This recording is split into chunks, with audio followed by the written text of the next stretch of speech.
B2 split bomber ఈ fighter jet పై ఏ missile కూడా దాడి చేయలేదు. ఇంట్రెస్టింగ్ విషయం ఏంటంటే ఈ ఫైటర్ జెట్ ఒక ఫుట్బాల్ గ్రౌండ్ అంత సైజు ఉన్నా కూడా రేడార్లో కేవలం ఒక చిన్న ఈగంత మాత్రమే కనిపిస్తుంది. ఎంతటి కాంప్లెక్స్ రేడార్ నెట్వర్క్ సిస్టమ్నైనా కళ్ళు కప్పి శత్రు స్థావరాల్లో దాడి చేయగలదు. $2 బిలియన్ లేదా 17,000 కోట్ల ఖర్చుతో తయారు చేయబడ్డ ఈ ఫైటర్ జెట్ ప్రపంచంలోనే ఖరీదైన ఫైటర్ జెట్. ఇతర జెట్స్తో కంపేర్ చేస్తే ఇది చాలా సైలెంట్గా ఎగరడం మాత్రమే కాదు, హీట్ సీకింగ్ మిసైల్స్ అంటే వేడిని పసిగట్టే మిసైల్స్తో పాటు ఇన్ఫ్రారెడ్ గైడెడ్ మిసైల్స్ని కూడా మోసం చేసి వాటి నుండి తప్పించుకోగలదు. ఇది తలుచుకుంటే ప్రపంచ రూపురేఖలనే మార్చగలదు. కానీ ఆలోచించాల్సిన విషయం ఏంటంటే 52 మీటర్ల వెడల్పు కలిగిన కానీ ఈ బీస్ట్ను అసలు రేడార్లు ఎందుకు పసిగట్టలేవు? అమెరికా గత 37 సంవత్సరాలుగా దాచిపెడుతున్న ఇందులో ఉన్న సైన్స్ ఏంటి తెలుసుకుందాం. Let's get started. ఈ B2 స్ప్లిట్ బాంబర్ను తయారు చేయడం వెనుక ఒక ఇన్సిడెంట్ ఉంది. అది అమెరికాను ప్రపంచం ముందు సిగ్గుతో తలదించుకునేలా చేసింది. అది 1 మే 1960 పాకిస్తాన్లోని పేషవర్ ఎయిర్పోర్ట్ నుండి అమెరికా యొక్క Lockheed U2 aircraft takeoff అయింది. ఇది CIA యొక్క సీక్రెట్ మిషన్ కోసం సోవియట్ యూనియన్పై స్పైయింగ్ చేయడానికి వెళ్తుంది. అది కోల్డ్ వార్ సమయం. అమెరికా అండ్ సోవియట్ యూనియన్లు తమ టెక్నాలజీస్తో పోటీ పడుతున్నారు. అమెరికా తమ లాక్హీడ్ U2 ఎయిర్ క్రాఫ్ట్ 80,000 అడుగుల ఎత్తులో ఎగురుతుందని, అంత హై ఆల్టిట్యూడ్లో ఎవ్వరూ ఏం చేయలేరని గర్వపడుతూ ఉండేది.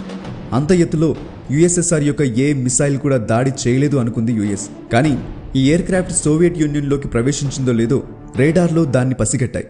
వెంటనే USSR ఫైటర్ జెట్స్ అలాగే కొన్ని మిసైల్స్తో దాడి చేయడం మొదలుపెట్టింది. కానీ అవి అంత ఎత్తుకు చేరుకోలేకపోయాయి. అప్పుడు Soviet Union military S-75 Dvina మిసైల్ను ఎయిర్ క్రాఫ్ట్ పై లాక్ చేసి ఫైర్ చేసింది. అమెరికాకు ముందే ఈ మిసైల్ గురించి తెలుసు, కానీ అది కూడా అంత ఎత్తుకు చేరుకోలేదు అని అనుకున్నారు. తర్వాత జరిగిందాన్ని చూసి అమెరికా వణికిపోయింది. S-75 80,000 అడుగుల ఎత్తులో ఎగురుతున్న లాక్హీడ్ U2ను చాలా పర్ఫెక్ట్గా హిట్ చేసి ధ్వంసం చేసింది. ఎయిర్ క్రాఫ్ట్ ఎకాటెరిన్బర్గ్ అనే సిటీపై కుప్పకూలింది మరియు పైలట్ తనని తాను ఎజెక్ట్ చేసుకుని ప్రాణాలతో బయటపడ్డాడు. US ఇది తమ నాసా యొక్క వెదర్ రీసెర్చ్ ప్లేన్ అని నమ్మించే ప్రయత్నం చేసింది. కానీ సోవియట్ యూనియన్ క్యాప్చర్ చేయబడ్డ పైలట్ అండ్ U2 యొక్క సర్వేలెన్స్ ఎక్విప్మెంట్ ప్రపంచం ముందు పెట్టింది. దాంతో అమెరికా పరువు పోయింది. ఈ ఇన్సిడెంట్ రెండు దేశాలకు మంచి గుణపాఠం నేర్పించింది. దీని తర్వాత రష్యా లేదా సోవియట్ యూనియన్ తన ఎయిర్ డిఫెన్స్ పై పనిచేయడం మొదలుపెట్టింది. అలాగే అమెరికా రేడార్కు చిక్కకుండా చేసే టెక్నాలజీపై రీసెర్చ్ చేయడం స్టార్ట్ చేసింది. ఆ సమయంలో అమెరికా దగ్గర B-52 బాంబర్స్ ఉండేవి. కానీ ఆ ఇన్సిడెంట్ తర్వాత ఇవి కూడా రష్యన్ మిసైల్స్ ముందు నిలవలేవని అమెరికాకు అర్థమైపోయింది. అంటే అమెరికా ప్రయత్నించినా కూడా రష్యాపై న్యూక్లియర్ బాంబ్స్ వేయలేదు. మరియు 1976 వరకు సోవియట్ యూనియన్ ఏకంగా 100 కిలోమీటర్ల రేంజ్ కలిగిన సర్ఫేస్ టు ఎయిర్ మిసైల్స్ను రెడీ చేసుకుంది. అందులో S-300 కూడా ఒకటి. ఆ సమయానికి రష్యా డిఫెన్స్ సిస్టమ్ చాలా స్ట్రాంగ్గా మారింది. ఎంతలా అంటే రష్యాపై తమ B-52 బాంబర్లను ప్రయత్నించడం అంటే తేనెతిట్టను రాయితో కొట్టడంతో సమానమని ఆ టైంలో ఏకంగా ఓ అమెరికన్ ఆర్మీ జనరలే అన్నాడు. దాంతో 1978లో America ATB advance technology bomber ప్రోగ్రామ్ను లాంచ్ చేసింది. ఈ ప్రోగ్రాం యొక్క మెయిన్ ఉద్దేశం ఒకటే, అదేంటంటే సోవియట్ యూనియన్ టెరిటరీలోకి వెళ్లి రేడార్లకు చిక్కకుండా బాంబ్స్ విడిచిపెట్టి ఎస్కేప్ అవ్వగలిగే బాంబర్ ప్లేన్ను తయారు చేయడం. అమెరికా యొక్క ఈ రిక్వైర్మెంట్స్ అన్నిటినీ నెరవేర్చింది B2 బాంబర్. దీని ఫస్ట్ ఫ్లైట్ 1989లో జరిగింది. కానీ ప్రపంచానికి దీన్ని 1997లో చూపించారు. B2 స్పెషాలిటీ ఏంటంటే దీన్ని రేడార్లు పసిగట్టలేవు. దీని ప్రతి పార్ట్ ఎలా చేశారంటే రేడార్ నుండి వచ్చే సిగ్నల్స్ దీన్ని తాకి తిరిగి వెనక్కి రేడార్ దగ్గరికి వెళ్ళలేవు. ఆ సిగ్నల్స్ యొక్క డైరెక్షన్ మారిపోతుంది. అందుకోసమే దీని డిజైన్లో కేవలం వింగ్స్ అంటే రెక్కలు మాత్రమే కనిపిస్తాయి, కానీ ఫ్యూస్లాజ్ కానీ టెయిల్ కానీ కనిపించవు. నార్మల్ ఏరోప్లేన్స్లో కనిపించే ఈ వర్టికల్ టెయిల్ ఫిన్ రేడార్లో చాలా ఈజీగా డిటెక్ట్ అవుతుంది. ఎయిర్ డిఫెన్స్లో ఉండే రేడార్ నెట్వర్క్ చాలా పెద్దది. అవి ఒకదానికొకటి కనెక్టెడ్గా ఉంటాయి. ఈ రేడార్స్ ఆకాశంలోని ప్రతి మూలకు సిగ్నల్స్ పంపుతూనే ఉంటాయి. అన్డిటెక్టెడ్ ఏరియా అనేది ఉండదు. ఈ సిగ్నల్స్ నార్మల్గా ప్లేన్ యొక్క బాడీ నుండి రిఫ్లెక్ట్ అయ్యి తిరిగి రేడార్ దగ్గరికి వెళ్తాయి. సో అలా రేడార్స్ ఆకాశంలో నుండి వచ్చే ప్రమాదాలను పసిగడుతూ ఉంటాయి. ముఖ్యంగా టెయిల్ ఫిన్ను రేడార్ నుండి తప్పించడం అసాధ్యం. ఇవి సైడ్స్ నుండి కనబడడం మూలంగా రేడార్కు మిర్రర్ లాగా ఉపయోగపడతాయి. కానీ B2 స్ప్లిట్ బాంబర్ బాడీ ఎలా తయారు చేశారంటే ఏ డైరెక్షన్ నుండి రేడార్ సిగ్నల్స్ వచ్చినా ఆ సిగ్నల్ను రిఫ్లెక్ట్ అవ్వకుండా చేసి రేడార్ వైపు కాకుండా వేరే ఇతర డైరెక్షన్కు ఆ సిగ్నల్స్ను డైవర్ట్ చేస్తుంది. అందుకోసమే దీనికి టెయిల్ అనేది ఉండదు. దీని జిగ్జాగ్ డిజైన్ కారణంగా సిగ్నల్స్ ఈజీగా డీవియేట్ అవుతాయి. B2 బాంబర్ సక్సెస్ వెనక కేవలం దాని డిజైన్ మాత్రమే లేదు, దాని యొక్క సిగ్నల్స్ను అబ్జార్బ్ చేసుకునే ఒక అద్భుతమైన కోటింగ్ కూడా ఉంది.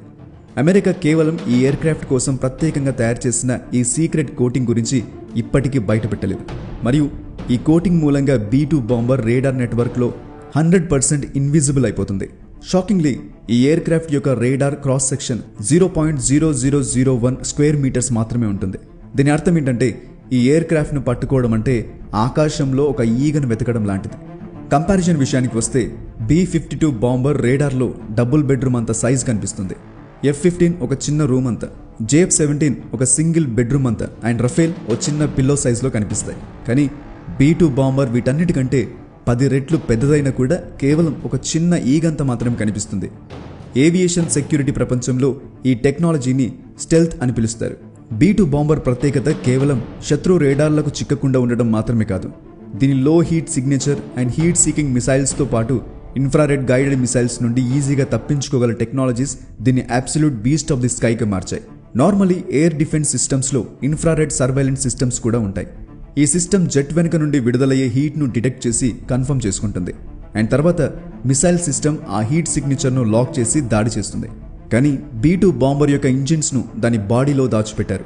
జెట్ ఇంజిన్లో కంబషన్ జరిగిన తర్వాత వేడి డైరెక్ట్గా బయటికి వెళ్ళదు. ఫస్ట్ దాన్ని బయట ఉండే చల్లటి గాలితో మిక్స్ చేయడం జరుగుతుంది. దీని కారణంగా B-2 బాంబర్ దాని వెనక ఎటువంటి హీట్ సిగ్నేచర్ను రిలీజ్ చేయదు. మరియు ఇది B-2 బాంబర్ను ప్రపంచంలోనే తక్కువ హీట్ సిగ్నేచర్ను రిలీజ్ చేసే ఎయిర్ క్రాఫ్ట్గా చేసింది. ఒక F-16 ఫైటర్ జెట్ను రేడార్ 100 కిలోమీటర్ల దూరం నుండే పసిగడితే అదే B-2ని మాత్రం 10 కిలోమీటర్ల రేంజ్లోకి వచ్చేంత వరకు కూడా ఏ రేడార్ కనిపెట్టలేదు.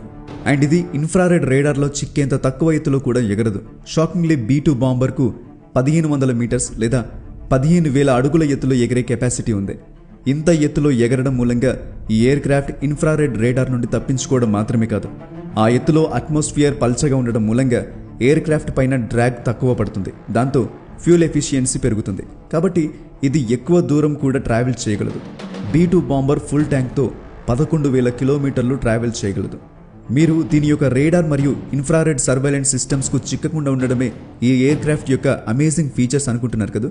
కానీ ఇవి మాత్రమే కాదు, నిజానికి B-2 బాంబర్ను నిజమైన స్టెల్త్ బాంబర్ను చేసిన మరో స్పెషల్ ఫీచర్ కూడా ఉంది. అదే electronic counter measures ECM. B-2 bomber లోపల హైటెక్ ECMస్ను పెట్టడం జరిగింది. ఇవి శత్రు రేడార్ ఫ్రీక్వెన్సీస్ని స్టడీ చేస్తాయి. తర్వాత తిరిగి అదే ఫ్రీక్వెన్సీస్లో తప్పుడు సిగ్నల్స్ను రేడార్కు పంపుతాయి. దాంతో రేడార్ B-2 బాంబర్ యొక్క తప్పుడు లొకేషన్ చూపిస్తుంది. అంతేకాదు వేరువేరు లొకేషన్స్లో B-2 బాంబర్ కనిపిస్తూ ఉంటుంది, కానీ నిజానికి అది ఒక ఏరియాలోనే ఉంటుంది. ఈ సిస్టమ్ రేడార్ యొక్క సిగ్నల్స్ను రికార్డ్ చేసి వాటిని మోడిఫై చేసి రిటర్న్ పంపిస్తుంది. రేడార్ దాన్ని జెన్యూన్ సిగ్నల్ అని నమ్ముతుంది, కానీ వాస్తవానికి కాదు. అన్నిటికన్నా ఇంట్రెస్టింగ్ విషయం ఏంటో తెలుసా? ఈ ECM కేవలం తనను డిటెక్ట్ చేసిన రేడార్కు మాత్రమే తప్పుడు సిగ్నల్స్ పంపుతుంది. అలా ఎందుకంటే శత్రువులు ఆ ఒక్క రేడార్లోనే ఏదో గ్లిచ్ వచ్చింది అనుకుంటారు. లేదంటే ఒకవేళ అన్ని రేడార్లకు సిగ్నల్స్ పంపితే శత్రువులకు ఖచ్చితంగా అనుమానం వస్తుంది. B-2 బాంబర్లో మ్యాక్సిమం కార్బన్ గ్రఫైట్ కంపోజిట్ మెటీరియల్ను ఉపయోగించారు. ఈ ఎయిర్ క్రాఫ్ట్ను ముక్కలుగా తయారు చేసి ఓ స్విస్ వాచ్ మేకర్ ప్రతి పార్ట్ను ఎలా ఫిక్స్ చేస్తాడో అలా ఈ ప్లేన్ యొక్క ఒక్కొక్క పార్ట్ను జోడించారు. ఇక దీని పేలోడ్ గురించి మాట్లాడుకుంటే 18,000 కిలోల బరువును కూడా చాలా ఈజీగా ఎత్తగలదు. అంటే అది 15 కార్ల బరువుతో సమానం. ఇది తన బెల్లీలో 80 జెడామ్స్ను క్యారీ చేయగలదు. ఇవి GPS guided missiles, 16 B-83 bombs, 16 AGM-158 JASSM missiles. వీటిని స్టెల్త్ క్రూజ్ మిసైల్స్ అని కూడా అంటారు. ఈ బాంబ్స్ B-2 యొక్క ఇంటర్నల్ బేలో ఈజీగా పడతాయి. రేంజ్ గురించి మాట్లాడితే ఇది అమెరికా నుండి రష్యా వెళ్ళి మళ్ళీ రిటర్న్ అమెరికా చేరుకోగలదు. ఒకవేళ గాల్లోనే రీఫ్యూల్ చేస్తే ఇది ప్రపంచంలో ఏ మూలకైనా వెళ్ళగలదు. ఆఫ్ఘనిస్తాన్ వార్ సమయంలో B-2 అమెరికాలోని మిజోరీ ఎయిర్ బేస్ నుండి టేకాఫ్ అయి 9,500 కిలోమీటర్స్ ట్రావెల్ చేసి ఆఫ్ఘనిస్తాన్పై బాంబింగ్ చేసి ల్యాండ్ అవ్వకుండానే తిరిగి వెళ్ళిపోయింది. అందుకోసం మధ్యలో కేవలం ఒక్కసారి మాత్రమే గాల్లో రీఫ్యూలింగ్ చేశారు. ఈ పూర్తి మిషన్లో B-2 బాంబర్ కంటిన్యూగా 42 గంటలు గాల్లో ఎగురుతూనే ఉంది. మరియు ఏ ఒక్క రేడార్ కూడా దీన్ని పసిగట్టలేకపోయింది. ఇది మాత్రమే కాదు, 1999లో ఆపరేషన్ అలైడ్ ఫోర్స్ టైంలో కూడా సెర్బియాపై బాంబింగ్ చేయడానికి B-2 బాంబర్ను ఉపయోగించారు. 2003లో ఆపరేషన్ ఇరాకీ ఫ్రీడమ్ అండ్ 2011లో ఆపరేషన్ ఒడెస్సీ డాన్ టైంలో కూడా B-2 లిబియాపై బాంబింగ్ చేసింది. B-2 బాంబర్ ఎటువంటి వాతావరణంలోనైనా ఎటువంటి ఫ్లయింగ్ కండిషన్స్లోనైనా ఎగరగలదు. GPS శాటిలైట్స్ పనిచేయడం మానేసినా కూడా తన బ్యాకప్ సిస్టమ్స్ను ఉపయోగించి స్టార్స్ను చూస్తూ కూడా ఎగరగలదు. ఇందులోని హైటెక్ సోనార్ కెమెరాస్ కారణంగా ఇది ప్రపంచంలోనే అతిపెద్ద ఆబ్స్టకిల్ అవాయిడెన్స్ ప్లేన్గా పేరు తెచ్చుకుంది. చాలా పెద్ద రెక్కలుండడం అలాగే టెయిల్ లేకపోవడం మూలంగా దీనిని పైలట్ కంప్యూటర్ సహాయం లేకుండా నడపలేడు. ఇందులో చాలా కాంప్లెక్స్ కంప్యూటర్ సిస్టమ్ ఉంటుంది. అది ప్రతి క్షణం ఎయిర్ క్రాఫ్ట్ యొక్క రోల్ అండ్ పిచ్ మూమెంట్ను అడ్జస్ట్ చేస్తూ ఉంటుంది. పైలట్ కేవలం కంప్యూటర్కు టర్న్ చేయమని కమాండ్ ఇస్తాడు. దాంతో కేవలం కంప్యూటరే పైలట్కి అవసరమైనంత మట్టుకు ఎయిర్ క్రాఫ్ట్ను టర్న్ చేస్తుంది. ఇంత అడ్వాన్స్డ్ అండ్ ప్రపంచంలోనే అత్యంత సెక్యూర్డ్ ప్లేన్ చాలా ఖరీదే ఉంటుంది అనడంలో ఎటువంటి సందేహం లేదు. ఇప్పటి వరకు కేవలం 21 B-2 బాంబర్లు మాత్రమే తయారు చేయబడ్డాయి. మరియు ఒక్క B-2ను చేయడానికి ఏకంగా $2 బిలియన్ లేదా 17,000 కోట్ల ఖర్చు అవుతుంది. అంటే చాలా దేశాల యొక్క జీడీపీలు కూడా B-2 బాంబర్ కంటే తక్కువే ఉన్నాయి. ఈ 21 ఎయిర్ క్రాఫ్ట్స్ అన్నీ కూడా అమెరికా దగ్గరే ఉన్నాయి. మరియు ఇప్పటి వరకు ఈ టెక్నాలజీను అమెరికా ఎవరికి అమ్మలేదు అండ్ అమ్మే ఉద్దేశం కూడా లేనట్టే కనిపిస్తుంది. అండ్ ఫ్యూల్ కన్సంప్షన్ విషయానికి వస్తే ఇది గంటకు ఏకంగా 1,28,00,000 రూపాయల ఇంధనం ఖర్చు చేస్తుంది. అదే ఒక నార్మల్ కమర్షియల్ ఫ్లైట్ కేవలం 8,54,000 రూపాయల ఫ్యూల్ మాత్రమే తాగుతుంది. డిఫరెన్స్ చూడండి ఎంతుందో. మరియు దీని మెయింటెనెన్స్ కూడా ఇతర ఎయిర్ క్రాఫ్ట్స్తో కంపేర్ చేస్తే చాలా డిఫరెంట్గా ఉంటుంది. ఒక్కసారి దీనిని ఉపయోగించిన తర్వాత దీన్ని సాఫ్ట్ వాష్ చేస్తారు మరియు తిరిగి మరోసారి సీక్రెట్ స్టెల్త్ కోటింగ్ చేస్తారు. ప్రతి ఒక్క పార్ట్ను క్షుణ్ణంగా పరిశీలిస్తారు. ఎందుకంటే ఒక చిన్న దోమ సైజ్ డ్యామేజ్ ఉన్నా కూడా ఇది దీని స్ట్రెంగ్త్ను కోల్పోయే ప్రమాదం ఉంది. సో గైస్, చూసారు కదా, ఇవి B-2 బాంబర్ యొక్క ఫుల్ డీటెయిల్స్. ఇలాంటి ఒక జెట్ మన దగ్గర కూడా ఉంటే ఎలా ఉంటుంది? నన్ను అడిగితే మాత్రం పాకిస్తాన్, చైనాలకు చుక్కలు చూపించవచ్చు. అండ్ ఒకవేళ ఇండియానే ఇలాంటి ఎయిర్ క్రాఫ్ట్ తయారు చేస్తే ఖచ్చితంగా చాలా తక్కువ ఖర్చుతోనే తయారు చేయగలదు. అండ్ అది మన ఆర్మీకి చాలా యూజ్ అవుతుంది. అండ్ మీకు B-2 బాంబర్లో ఏ ఫీచర్ బాగా నచ్చిందో కింద కామెంట్ చేసి చెప్పడం మాత్రం మర్చిపోకండి. Thank you for watching. ఇలాంటి మరెన్నో గొప్ప ఇంట్రెస్టింగ్ వీడియోస్ లేదా ఇన్ఫర్మేటివ్ వీడియోస్ చూడడానికి ఇప్పుడే మా యూట్యూబ్ ఛానల్ని సబ్స్క్రైబ్ చేసుకోండి. నేను పెట్టే ప్రతి వీడియో కూడా యూట్యూబ్లోనే ఫస్ట్ రిలీజ్ అవుతుంది. కాబట్టి మీరు ఏ వీడియో కూడా మిస్ అవ్వకుండా ఉండటానికి ఇప్పుడే యూట్యూబ్ ఛానల్ని కూడా సబ్స్క్రైబ్ చేసుకోండి. కింద కామెంట్ బాక్స్లో మీకు మా యూట్యూబ్ లింక్ కనబడుతుంది. అక్కడ క్లిక్ చేసి వెంటనే మా ఛానల్ని సబ్స్క్రైబ్ చేసుకోండి. ఇలాంటి గొప్ప వీడియోస్ మీరు మిస్ అవ్వకుండా ఉంటారు.